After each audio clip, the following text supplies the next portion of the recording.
হালিম খাইতেছি, আমার সাথে আরো 3 জন আসে, আদিয়ান নিয়ে 4 জন।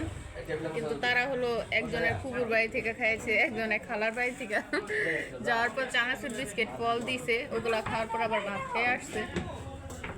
সেই জন্য কেউ খাইবো না। আর আমি আসসালামু আলাইকুম, আপনারা সবাই কেমন আছেন? আশা করি যে যেখানে আছেন ভালো আছেন, সুস্থ আছেন। আল্লাহর অশেষ রহমতে আমিও ভালো চলে আসলাম প্রতিদিনের মতন নতুন একটি ব্লগ নিয়ে। তো এই দেখতেছেন যে আমার এই সিম গাছ লাগাইছি, সিম গাছে ফুল হচ্ছে,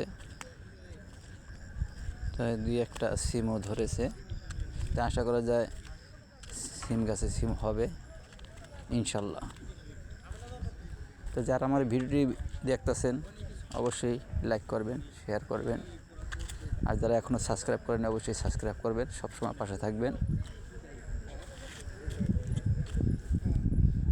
আরে হচ্ছে মরিচ গাছ, অনেক মরিচ হয়েছে।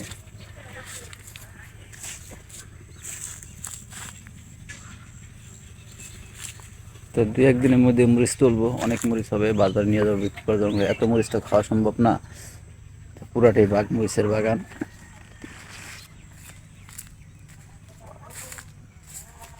এই যে আমার নতুন পেঁপে গাছে পেঁপে ধরছে, গাছটা লাগাইছিলাম, ছোট একটা চারা লাগাইছিলাম, কত বড় হয়েছে এবং কি পেঁপেও ধরছে।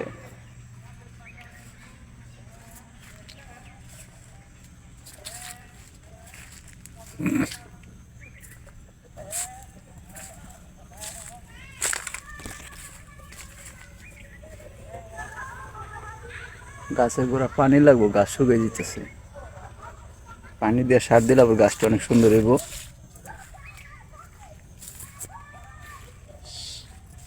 বাবা, এটার মধ্যে মরিচ আর মরিচ, প্রচুর মরিচ এটার মধ্যে, কি পরিমাণ মরিচ দেখো।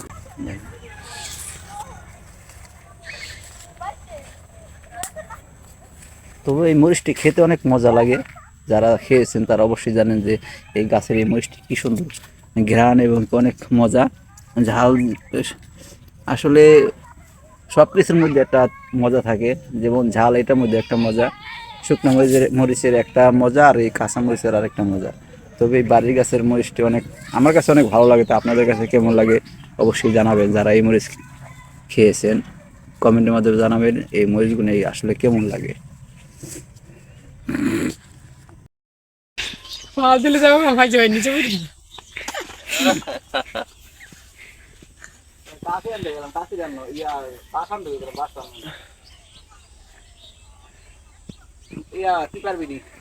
পারুন তো ওটা নিচে ছোটটা কাটলে তোর ওই উপরে উপরে দিকে লাভ নেই, ছোটটা কাটলে মোবাইল ফেলো এই আসলে বস্তা লাগিয়ে দিও। হ্যাঁ ওরে ওর কপটা জোরে দিলে না কেন দর করে নিয়ে নিচে দিকে। হ্যাঁ ঠিক আছে সুন্দর হয়ে গেল। আচ্ছা আচ্ছা আটটা ঘন্টা তো ওই পাশে এটা নেই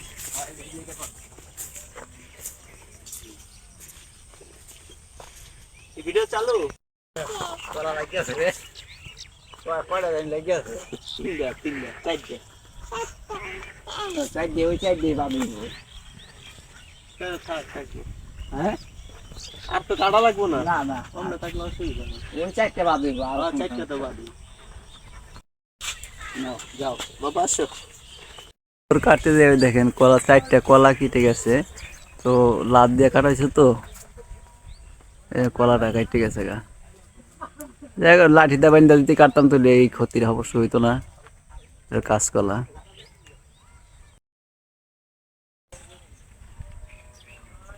ওই যে এই পুকুর থেকে আমি মাছ ধরছিলাম, দেখেন ওই যে ওই জায়গাটার থেকে, ওই যে বর্ষাকালের সিজনে এক একজন পাট বনে, পুরা চক বেড়া পাট বনে, পাটের জাগটা এই জায়গায় দেয়, এই জন্য মাছ বেশি থাকে না, মাছ নষ্ট হয়ে যায়।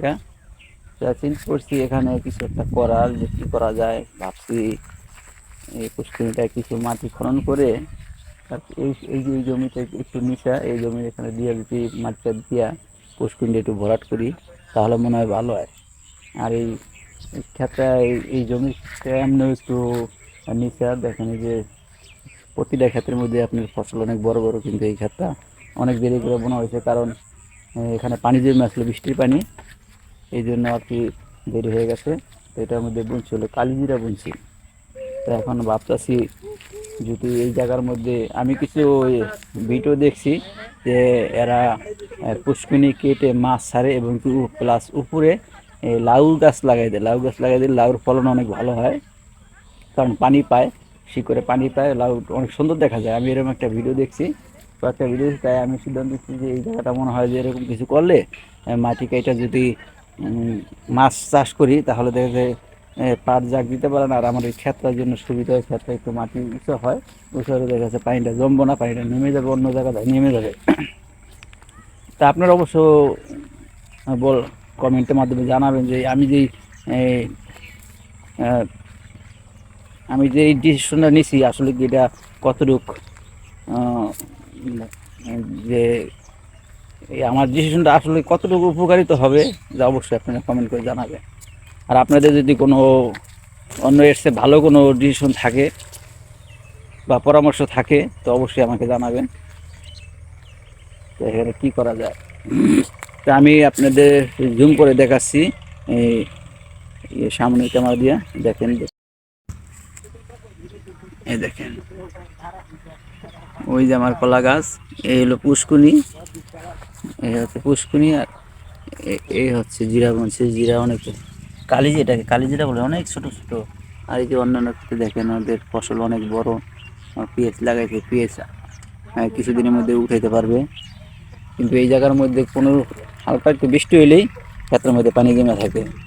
এই জন্য সে চিন্তা করছি যে ওখানে পুষ্কুনি থেকে কিছু মাটি যদি কাইটে এখানে দেই, আমার ক্ষেতটাও উঁচু হইলো বা পানি জমলো না, আর ওইদিকে আমার একটা কাজ হলো মাছ চাষের জন্য একটা পরিবেশ সৃষ্টি হইলো। এই দেখেন একই জমি, এখানে পেঁয়াজ লাগাইছে, পেঁয়াজ আইসা পড়তেছে, কিছুদিনের মধ্যে পেঁয়াজটা উড়াইতে পারবো। আর আমার ক্ষেতে অল্প কিছুদিনের মধ্যে চাষ করলাম। 60 টাকা, এতে এর মধ্যে বড় দাম একটু কম গেল। কম যায় পারে।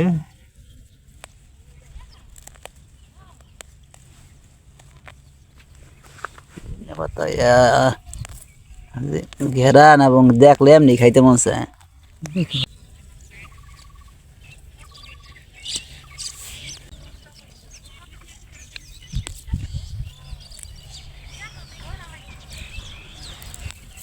এটা পুরো তো দুনিয়া ফুল না,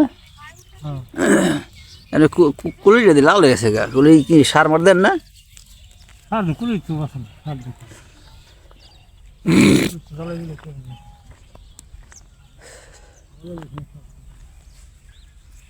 কি সুন্দর ধনিয়া বাজারে নিয়ে যাব। দুপুরের কি এটা কি পরীক্ষা?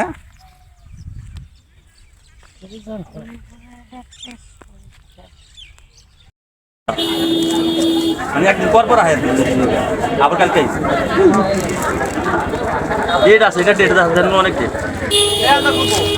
এটা দেখ এইটা এ দিলাম এইটা না কথা না কইলে এইটা আর এইটা দুইটা। এই বিষয়টা দেখতে অনেক সুন্দর লাগতেছে।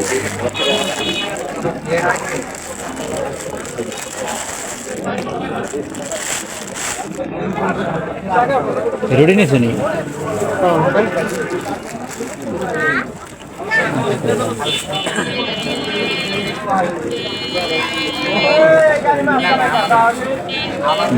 ইয়ের ভিতর না কত করে জানেন?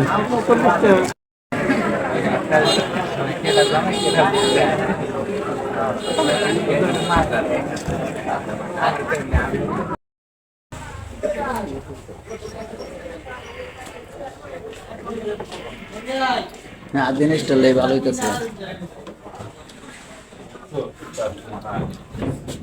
আদিয়ান হলো ফ্রি হয়ে গেছে, বাম হাতটা ডান হাত কেটে গেছে।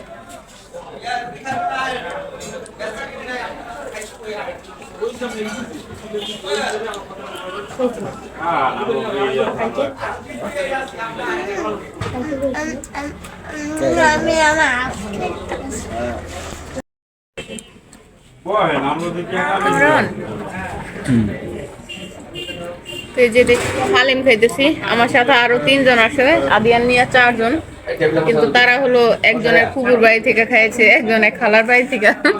যাওয়ার পর চানাচুর বিস্কিট ফল দিছে, ওগুলা খাওয়ার পর আবার ভাত খেয়ে আসছে। তো এই জন্য কেউ খাইবো না, আর আমি হলো কিছু খাই নাই ওইখানে, ওই জন্য হালিম নিয়ে বসলাম। তারপরে তাদেরকে বলা হয়েছে কিন্তু খাইবো না তারা। আমরা অতিরিক্ত খাই লাইছি, তারা অনেকগুলো করে ভাত খাইছে। খালার বাড়িতে যা খাইছি এবার খাওয়ান লাগে না। একবার বোম্বাই মরিচ দিয়া শাক, বোম্বাই মরিচ, ডিম ভাজা। গেল কই একজন ডাক দিতে গেলে আরেকজন